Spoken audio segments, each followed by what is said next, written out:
Tiga. Assalamualaikum warahmatullahi wabarakatuh. Yang terhormat dosen Ibu Mirna, yang kami hormati teman-teman kelas E, Sastra Inggris. Terima kasih sudah bergabung pada kesempatan diskusi pada kali ini. Puji dan syukur kehadirat Allah Subhanahu wa Ta'ala yang telah memberikan kita nikmat yang begitu luar biasa untuk kita semua, dan tidak lupa pula sholawat dan salam kepada Nabi besar Muhammad Sallallahu Alaihi Wasallam. Pada kesempatan kali ini, saya Reina Syafia Salmawane yang akan berperan sebagai moderator, dan boleh ditampilkan PowerPoint-nya.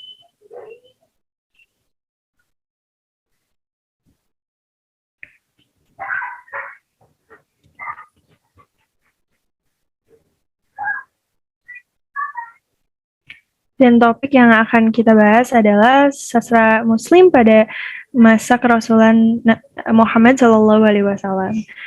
Nah, sebelumnya izinkan saya untuk memperkenalkan anggota kelompok kami terlebih dahulu. Yang namanya saya panggil harap mengucapkan hadir. Yang pertama ada Saptia Sekar. Hadir. Kemudian ada Rahmadina. Hadir. Kemudian ada Safira Deandra. Hadir. Dan juga Putri Mardiani. Hadir. Dan juga saya sendiri, Reina Syafia Salmawane, selaku moderator. Slide selanjutnya. Adapun topik-topik pembahasan kita pada diskusi kali ini, yang pertama ada mengenai faktor internal dan eksternal lahirnya karya sastra pada masa kerasulan Muhammad SAW. Kemudian ada tokoh-tokoh siapa saja sih yang lahir pada periode ini, kemudian bentuk-bentuk karya sastra semacam apa yang hadir, dan juga yang terakhir adalah Al-Quran sebagai karya sastra terbesar pada masa Rasulullah dan sepanjang masa. Kemudian next slide. Teman-teman yang saya hormati, kita mulai saja presentasinya terlebih dahulu. Kepada pemateri pertama, dipersilahkan. Baik, terima kasih Reina.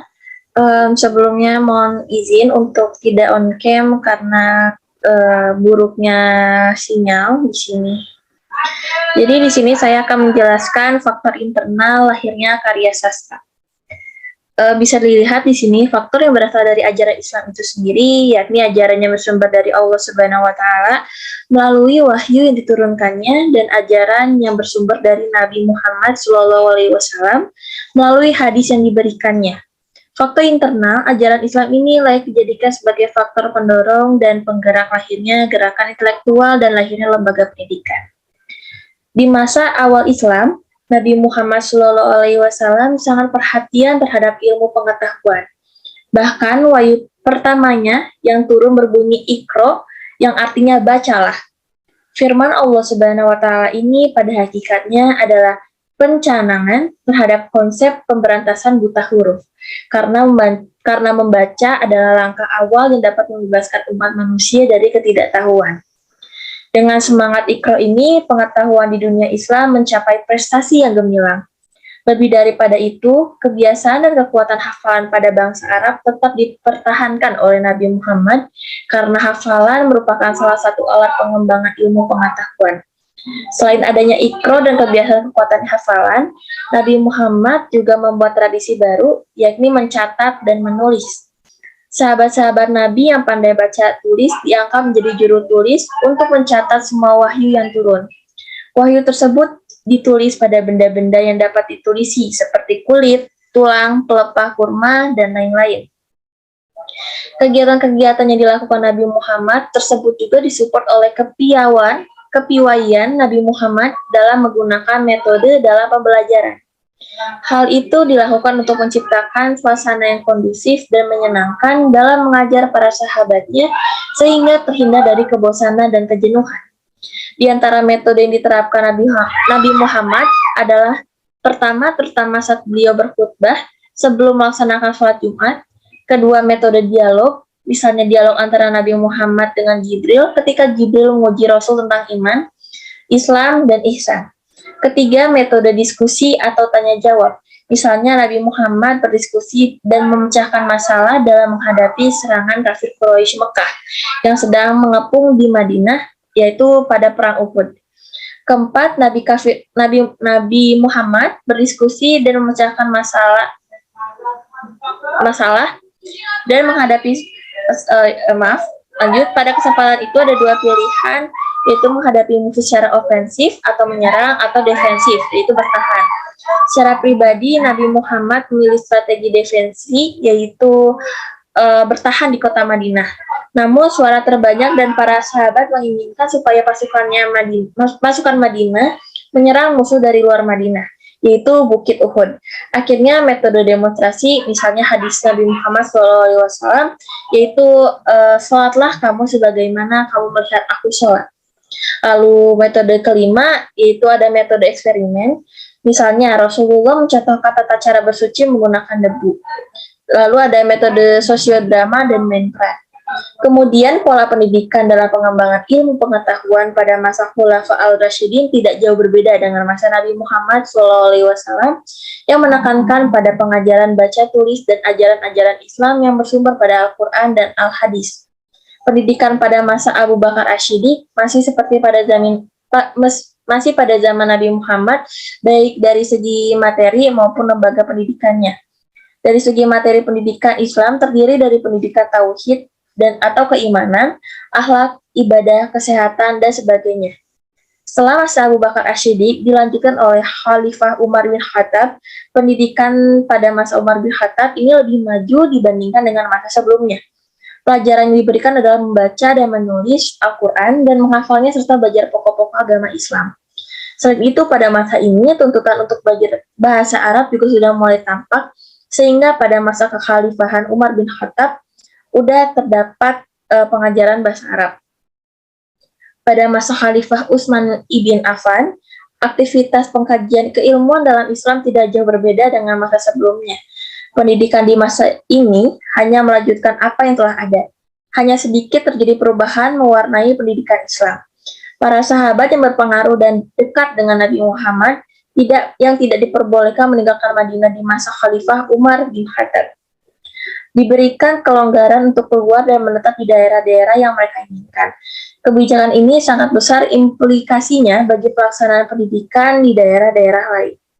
Lalu pada kepemimpinan Ali bin Abi Thalib, umat Islam diguncang oleh peperangan saudara, yaitu peperangan Ali ibn Abi Thalib dan Siti Aisyah atau istri Nabi Muhammad beserta Tolhah yang terjadi pada 696 Masehi dan Abdullah ibn Zubair karena kesalahpahaman dalam menyikapi pembunuhan terhadap khalifah ketiga, yaitu Utsman ibn Affan.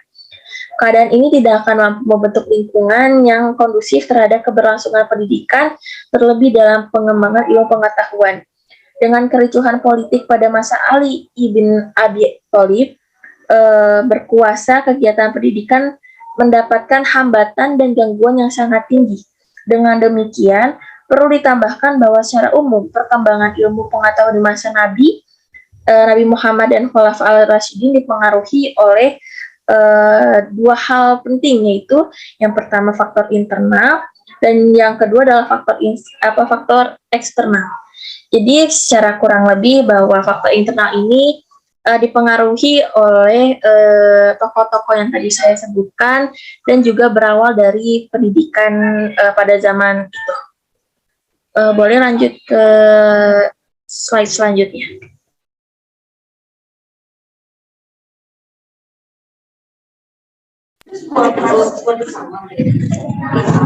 Baik, untuk selanjutnya adalah faktor-faktor eksternal lahirnya karya sastra dan juga aktivitas bersastra pada masa kerasulan Rasulullah Shallallahu Alaihi Wasallam.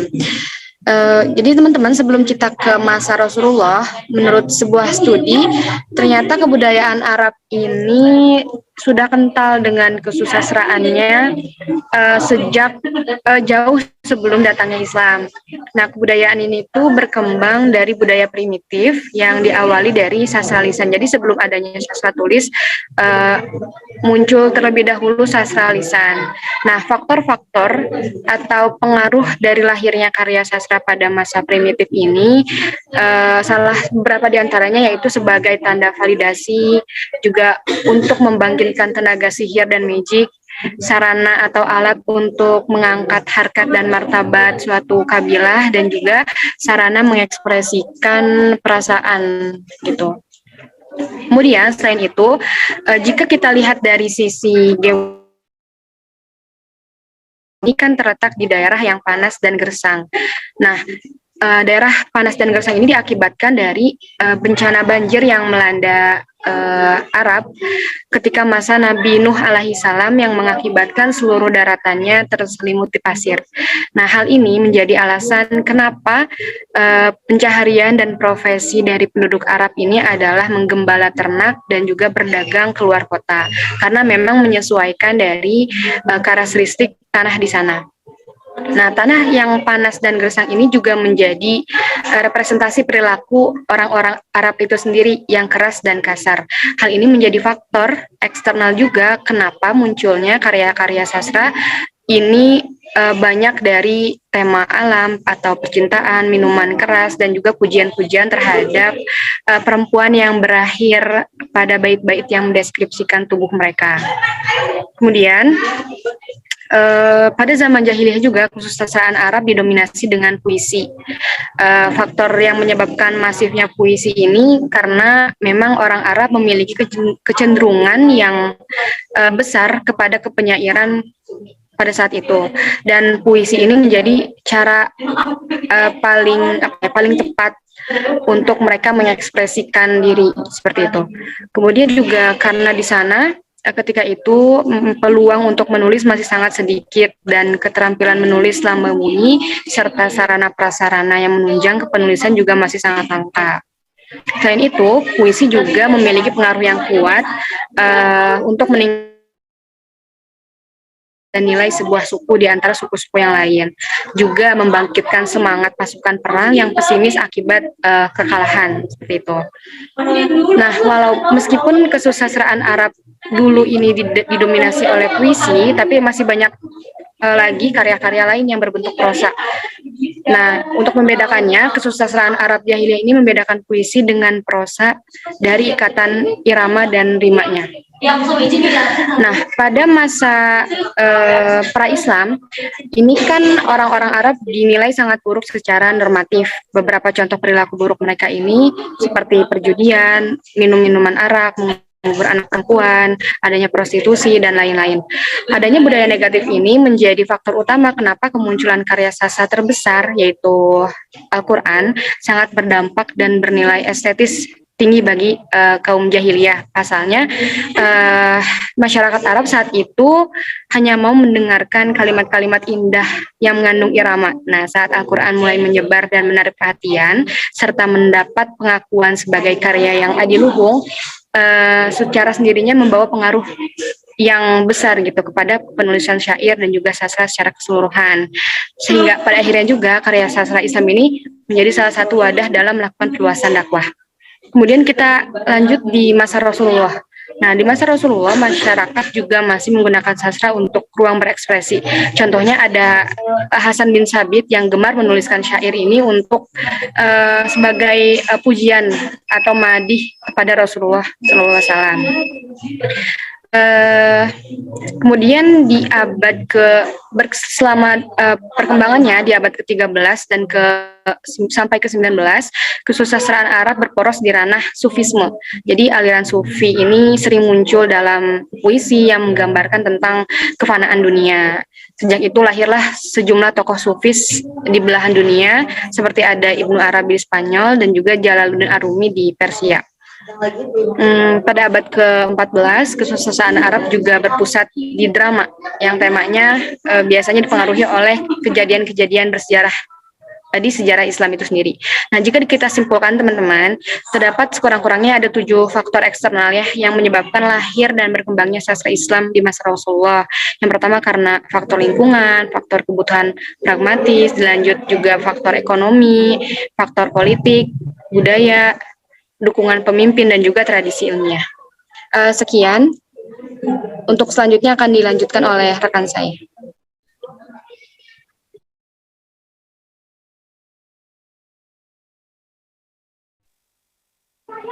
Oke, sekarang saya akan membahas tentang tokoh-tokoh sastrawan yang lahir pada masa kerasulan Nabi Muhammad SAW. Pada dakwah Rasulullah SAW, syair merupakan bagian terpenting, karena pada saat itu syair bukanlah hanya keindahan dalam kata-kata, namun juga sebagai fungsi media seperti hari ini. Syair bisa memengaruhi opini dan mengguncang masyarakat menjadi sedih. Para penyair Rasulullah merupakan sahabat-sahabat Rasul yang membelanya melalui syair ketika beliau menjadi hinaan bagi kaum kafir Quraisy dan para penyair jahiliyah. Mereka tak segan mencela Rasul dan menjelekkan agama Islam lewat syairnya. Pada masa kerasulan Nabi Muhammad SAW, banyak sastrawan yang pemberani menulis syair bukan hanya sebagai karya sastra semata, melainkan dijadikan alat untuk menunjukkan kegagahan, menguatkan mental para pasukan, dan menciutkan nyali para musuh di medan perang. Juga membalas kepada siapa saja yang memfitnah dan menghina Rasulullah dan dengan syair-syair mereka. Penyair menjadi keuntungan untuk si pemilik dan kerugian untuk si musuh. Kedudukan seorang penyair pada masa itu menempati martabat yang luhur. Para penyair merupakan simbol, harga diri, dan pembela terdepan suatu kaum. Selain menjadi pejuang dan pelecut semangat di medan perang, para penyair juga berperan sebagai sumber kebahagiaan dan penghibur duka melalui senandung bait-bait puisinya. Pada zaman Rasulullah SAW, terdapat para penyair-penyair yang syairnya menyemangati dalam berdakwah dan berjihad. Di antaranya ada Hasan bin Sabit, Abdullah bin Rawahah, Ka'ab bin Malik, Ka'ab bin Zuhair, dan Al-Hansa. Hasan bin Sabit atau disebut tuan para penyair. Hasan bin Sabit Abu Al-Walid Hasan bin Sabit bin Al-Munzir merupakan penyair terkenal pada masa kerasulan Muhammad SAW. Hasan berasal dari suku Kharaj yang migrasi dari Yaman menuju Hijaz, kemudian menetap di Madinah. Hasan bin Sabit lahir di Yastrib dan memeluk Islam saat usia 60 tahun. Ia mulai memusatkan perhatiannya kepada Al-Quran, hadis, dan lafaz-lafaz ibarat. Sejak saat itu, syair-syairnya lebih bertenaga, sastrawi, dan bercita rasa tinggi. Usia Hasan bin Sabit mencapai 100 tahun. Dia wafat pada usia 53 tahun sesudah Hijriah. Sebelum memeluk Islam, dia merupakan penyair yang lantang menjelek-jelekan agama ini. Sesudah menerima hidayah Allah, maka Hasan mengarahkan karya-karyanya untuk membela Islam. Hasan bin Sabit merupakan sastrawan pemberani yang membela Rasulullah pada masa itu. Menjadi orang terdepan yang membela Rasulullah ketika orang-orang munafik menjelek-jelekan Rasul dengan kalimatnya. Hasan hampir tak pernah absen dalam setiap medan peperangan. Dia berada di posisi Rasulullah selama perang. Ia tidak ikut berperang dengan pedang, melainkan dengan lantunan syairnya. Ia menciutkan nyali musuh-musuhnya dengan syair, sindiran, dan ejekan. Dan tentunya ini lebih menyakitkan. Hasan bin Sabit diamanai sebagai pemimpin penyair. Ia membantu dakwah Muhammad. Rasulullah sering memuji karya-karyanya. Hasan bin Sabit mendapat gelar penyairnya Rasulullah SAW. Apabila ditelusuri lebih lanjut lagi, Hasan bin Sabit ternyata masih memiliki hubungan kekerabatan dengan Nabi Muhammad ketika garis keturunannya ditarik hingga ke Bani Al-Najjar, yang tidak lain adalah paman dari pihak ibu Rasulullah SAW. Salah satu senandung syair pujian Hasan bin Sabit untuk Rasulullah berbunyi, "Yang lebih baik darimu tak pernah dilihat mata siapapun. Tak ada pula wanita yang melahirkan bayi seindah dirimu. Engkau tercipta bersih dan suci dari segala aib dan cacat. Seakan engkau tercipta sebagaimana keinginanmu sendiri." Yang selanjutnya adalah Abdullah bin Rawahah. Abdullah bin Rawahah seorang penyair juga seorang panglima perang. Kedudukannya istimewa sebagai pengganti panglima-panglima sebelumnya. Abdullah menyemangati kaum muslim di medan perang dengan syairnya. Beliau bernama lengkap Abdullah Rawahah bin Salabah Al-Ansori Al-Khazraji. Rangkaian-rangkaian syair-syairnya menjadi perisai dari lidah-lidah orang musyrik yang menghina Nabi Muhammad SAW. Pada perang Mut'ah pada tahun 8 Hijriah di sebelah timur Yordan, Abdullah bin Rawah memimpin 3.000 kaum muslimin melawan 200.000 tentara Romawi Timur. Saat akan berperang, beliau bersyair, "Wahai jiwaku, jika kamu tidak terbunuh di perang ini, maka kelak engkau juga akan mati. Dan inilah gerbang kematian yang ada di hadapanmu. Kematian sebagai syuhada yang selama ini engkau rindu telah diberikan kepadamu. Jika engkau menyambutnya, maka engkau akan mendapat hadiah dari Tuhanmu." Abdullah bin Rawaha sudah lama menulis syair sejak masa jahiliyah.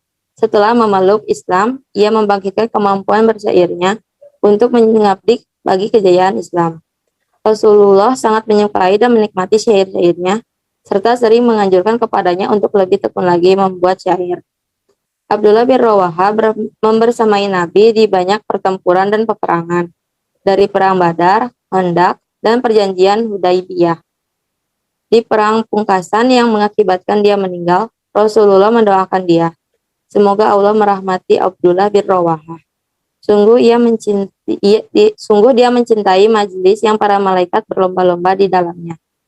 Salah satu qasidah pujiannya untuk baginda Rasulullah adalah, semoga Allah teguhkan kebaikan yang diberikan kepadamu, bagai keteguhan Musa dan kemenangan seperti yang ditolong. Aku melihat benderang limpahan kebaikan dalam dirimu. Allah Maha tahu kalau diriku tajam dalam berpenglihatan. Engkau sang Rasul, barang siapa hendak menolak kemurahannya dan berpaling dari wajahnya, niscaya dihinakan takdir. Ka'ab bin Malik, penyair perang. Ka'ab bin Malik juga adalah seorang penyair di zaman Rasulullah. Penyair berjuluk Syair Al-Harb. Penyair perang ini bernama lengkap Ka'ab bin Malik bin Amru bin Al-Hind bin Ka'ab bin Aswad bin Ka'ab bin Salmah Al-Ansori. Ka'ab bin Malik merupakan sahabat Rasulullah yang luar biasa karena dikenal sebagai sahabat yang memiliki iman yang tangguh meski sempat melakukan kesalahan karena tak ikut perang Tabuk. Dan selanjutnya ada Ka'ab bin Zuhair. Ka'ab bin Zuhair mendapat keahliannya dalam berpuisi berkat didikan ayahnya. Dia memiliki saudara yang tak kalah hebat bernama Bajir bin Zuhair. Dan terakhir ada Al-Khansa. Pada masa jahiliyah ada seorang muslimah yang merupakan sahabat Nabi Muhammad, yakni Al-Khansa. Dia sangat dikenal sebagai penyair ulung. Karya-karyanya banyak disukai orang pada masa itu, termasuk Nabi Muhammad SAW. Dan materi selanjutnya akan disampaikan oleh teman saya.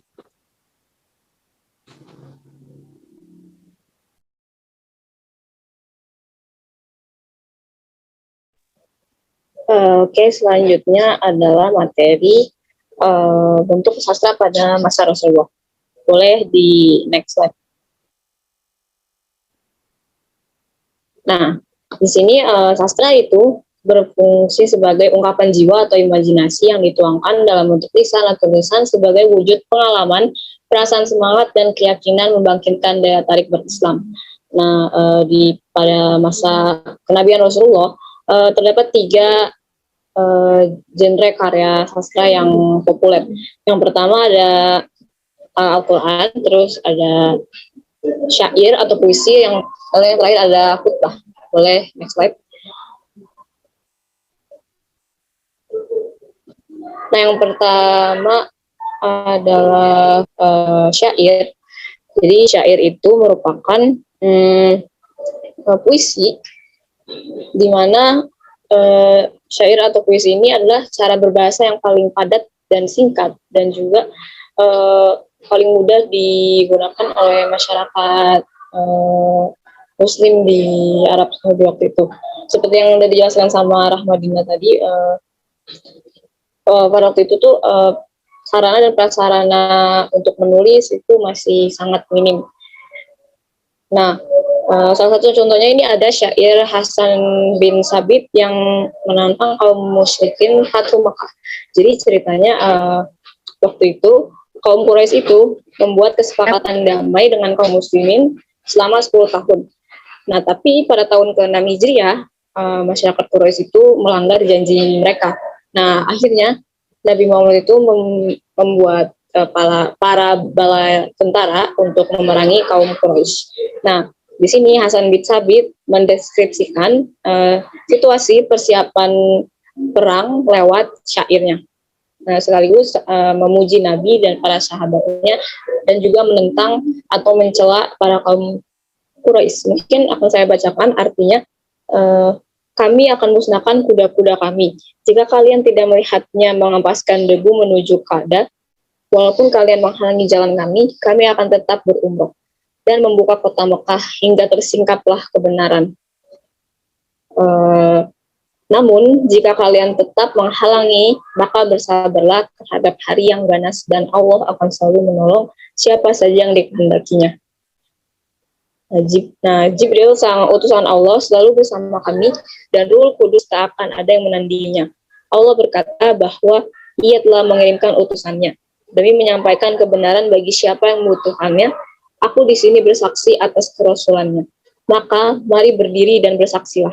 Namun kalian mengatakan, kami tidak akan berdiri dan tak mau bersaksi. Allah telah berkata bahwa Ia telah mengirimkan pasukan. Mereka adalah kaum Ansor yang kepiawaiannya bertempur. Nah, di sini corak-corak syair itu mulai mengalami perubahan karena atmosfer Al-Quran yang mempengaruhi isi-isi syair. Boleh selanjutnya. Nah, yang kedua ada Al-Quran. Mungkin di sini saya nggak akan bahas alasan atau faktor-faktor kenapa Al-Quran itu bisa masuk ke karya sastra. Mungkin nanti akan dijelaskan oleh teman saya. Tapi di sini saya mau meng-highlight karakteristik sastra yang ada di dalam Al-Quran. Nah, yang pertama, Al-Quran tidak diatur oleh aturan syair atau sajak. Jadi Al-Quran ini istilahnya berdiri sendiri gitu, tanpa terikat oleh aturan-aturan syair atau sajak. Nah, dalam di luar dari aturan-aturan ini, Al-Quran itu disebut sebagai An-Nasr Al-Mutlaq, yang berarti mutlak bebas dari prosa, yaitu di luar dari aturan-aturan syair dan prosa. Yang kedua, ada susunan ayat Al-Quran dari kata dan frasa yang sangat sesuai dengan maknanya. Nah, ini berarti di dalam Al-Quran itu tidak boleh ditambahkan ataupun dikurangkan, karena jika dilakukan hal tersebut akan memperburuk perubahannya. Nah, lalu juga pengurangan atau penambahan itu akan membuat korpus yang ada di dalam Quran itu berubah gitu daripada yang sudah dikenal. Yang ketiga, ada kata dan frase dalam Al-Quran yang bersignifikan. Bersignifikan di sini adalah di mana dalam satu ayat atau satu bidang ayat dengan satu ayat atau satu bidang ayat selanjutnya itu saling sebanding atau kontras, baik susunannya maupun maknanya. Selanjutnya yang keempat, ada kata dan frasa Al-Quran mengungkapkan makna secara penuh dan terkuat dalam bentuk singkat, padat, dan jelas. Jadi Al-Quran ini tidak bertele-tele, tidak panjang lebar, ngalor ngidul, tapi tepat sasaran, itu singkat, padat, dan jelas. Selanjutnya yang kelima, tamsil dan kiasan Al-Quran, konjungsi dan disjungsi, konsep dan petunjuknya memiliki daya tarik. Tamsil di sini adalah gaya bahasa dalam Al-Quran yang menyerupakan atau memisahkan suatu hal dengan hal lain untuk memperindah atau untuk memperindah makna yang ingin disampaikan. Nah, bahkan saking uniknya Al-Quran ini, ahli estetika sastra Arab menciptakan istilah ba'di yang artinya kreatif secara sublim. Nah, dan juga melabeli frasa-frasa Al-Quran itu adalah milik Al-Quran. Nah, selanjutnya yang keenam, aransemen Al-Quran layaknya karya seni sempurna mutlak. Di sini karya seni sempurna mutlak berarti tidak ada cacat, tidak ada minus gitu. Jadi semuanya sempurna. Lalu selanjutnya ada gaya Al-Quran kuat, empati dan tegas, juga lancar dan halus. Nah, di mana para pembaca dan para pendengarnya ini akan merasakan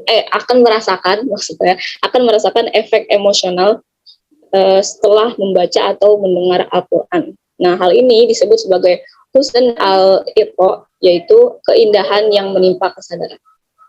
Nah, selanjutnya yang terakhir ada sistematika Al-Quran tidak mempunyai struktur dan pengertian umum. Nah, di sini Al-Quran itu cenderung menggabungkan bentuk waktu lampau, sekarang, atau yang akan datang dalam satu halaman gitu. Nah, komposisi Al-Quran ini bergerak dari pembicaraan orang ketiga yang sebagai pelapor yang nantinya diterima oleh orang pertama sebagai pendengar. Nah, komposisinya ini cenderung berulang. Nah, namun setiap pengulangannya itu memiliki makna yang berbeda-beda. Boleh ke slide selanjutnya.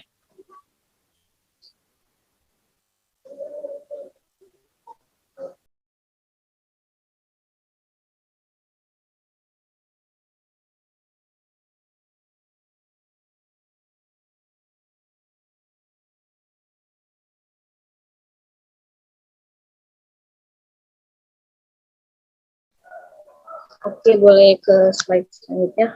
Nah, yang selanjutnya itu adalah khutbah.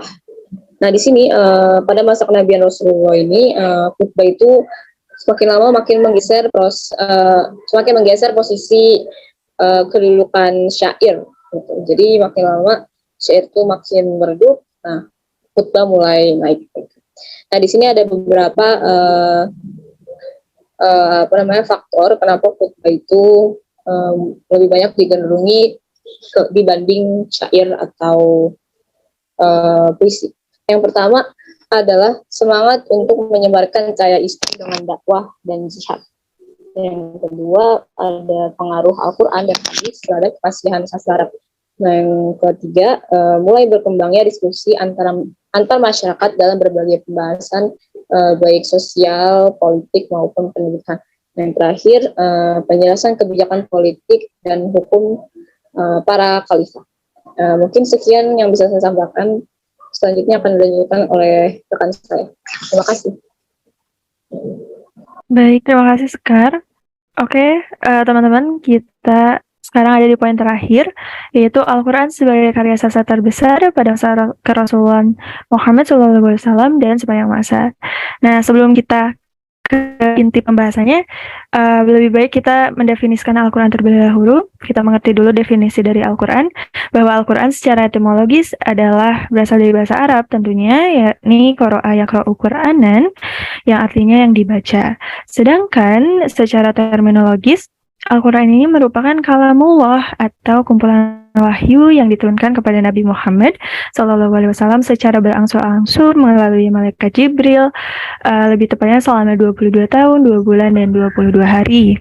Kemudian, sebenarnya untuk pendapat Al-Quran merupakan karya sastra itu sendiri, ini masih menjadi kontroversial, teman-teman. Karena ada beberapa ulama yang sangat tidak setuju dan menentang bahwa Al-Quran katakan sebagai karya sastra. Saya sendiri pun sebenarnya sempat menanyakan kepada Miss Mirna sebagai orang awam, Al-Quran itu sebenarnya karya sastra atau bukan. Nah, waktu itu jawabannya adalah tergantung. Kalau kamu siap dengan penjelasan bahwa karya sastra itu adalah Al-Quran, berarti ya kamu siap untuk menyebutkan karya sastra itu adalah Al-Quran. Namun ketika belum siap, kita panggil ini sebagai kitab suci saja. Nah, bagi beberapa ulama yang menentang Al-Quran ini adalah karya sastra, mereka berpendapat bahwa definisi dari karya sastra sendiri adalah ide, gagasan, atau karya yang diciptakan oleh pemikiran manusia, sedangkan Al-Quran itu bukan dari manusia, itu adalah kalamullah. Jadi mereka sangat menentang. Namun ada juga yang sangat yang menentang, mereka lebih nyaman menyebut Al-Quran sebagai kitab suci umat Islam. Nah, namun di sisi lain ada juga ulama-ulama yang sangat setuju dengan statement bahwa Al-Quran ini adalah karya sastra terbesar sepanjang masa. Salah satunya adalah Amin Al-Khuli. Beliau mengkritisi Al-Quran secara teori sastra. Nah, mereka yang berpendapat bahwa Al-Quran adalah karya sastra menyebutkan bahwa nada, lafaz, diksi, dan interpretasi dari Al-Quran ini sangat indah, selayaknya karya sastra itu sendiri. Selain itu, bisa kita lihat dari sejarahnya. sempat disinggung tadi oleh rekan saya Rahmadina dan juga Sekar. Jadi sejarahnya seperti ini. Dalam bahasa Arab, padanan kata sastra itu adab. Nah, adab pada masa jahiliyah itu artinya menyambut tamu, kemudian bergeser lagi maknanya menjadi disiplin, dan akhirnya menjadi padanan kata dari karya sastra itu sendiri. Terlihat bahwa al-adab al-arabi atau karya sastra Arab sebenarnya sudah ada dari masa jahiliyah. Yang banyak muncul itu seperti yang Rahmadina sampaikan tadi adalah syair dan juga puisi. Karena umat jahiliyah waktu itu tuh menyukai hal tentang bahasa, linguistik, dan kesusastraannya. Nah, peranan Al-Quran yang turun pada saat itu, jadi Al-Quran itu turun di tengah-tengah kaum Quraisy yang memiliki tingkat kesastraan yang cukup tinggi. Nah, semenjak hadirnya Al-Quran, banyak sekali sastrawan yang ingin menyaingi tingkat dari keindahan atau kesastraan Al-Quran itu sendiri. Banyak yang membuat syair, banyak yang membuat puisi, tapi tidak ada satupun yang mampu menyaingi Al-Quran.